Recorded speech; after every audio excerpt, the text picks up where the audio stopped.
হুম হুম হ্যাঁ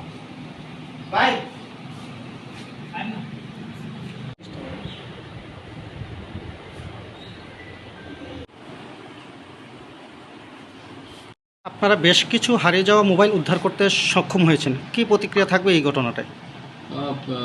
অনেকগুলি মোবাইল মিসিংয়ের ব্যাপারে আমরা কিছু পিটিশন পেয়েছি। সেই ব্যাপারে আমরা তদন্ত করে এবং সিইআর পোর্টাল এবং সিডিআর এসডিআর অ্যানালাইজ করে আমরা আমরা সর্বমোট 16টি মোবাইল উদ্ধার করেছি। আজকে যেগুলি প্রকৃত মালিকের কাছে আমরা হ্যান্ড ওভার করেছি এবং আরও কিছু পিটিশন আছে যেগুলি আমরা আন্ডার ভেরিফিকেশন আছে, ইনকোয়ারিতে আছে।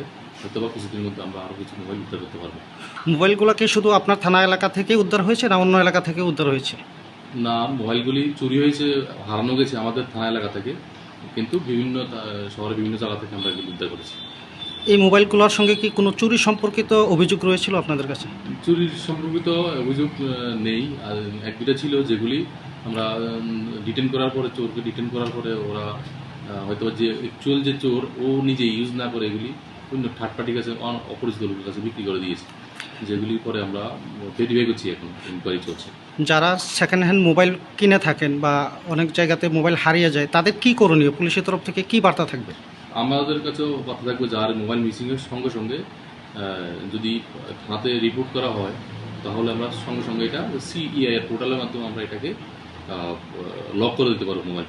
তখন ওর ওই থার্ড পার্টি কেউ আর এই মোবাইলটাকে ইউজ করতে পারবো না, এবং যদি কোনো ইউজ করে সঙ্গে সঙ্গে আমাদের কাছে বার্তা চলে আসবে যে মোবাইলটা ওই উক্ত ব্যক্তি ইউজ করছে, এবং সঙ্গে সঙ্গে আমরা একটা মোবাইলটা রিকোয়ারি করতে পারবো। যারা সেকেন্ড হ্যান্ড মোবাইল ক্রয় করেন বা বিভিন্ন প্রয়োজনে কিনে থাকেন, তাদের উদ্দেশ্যে কি বলবেন? তাদেরকে বলবো, আপনারা ভেরিফাই করেই কিনবেন, ও প্রকৃত মালিককে যাচাই করেই আপনারা মোবাইলগুলি কিনবেন। ধন্যবাদ স্যার।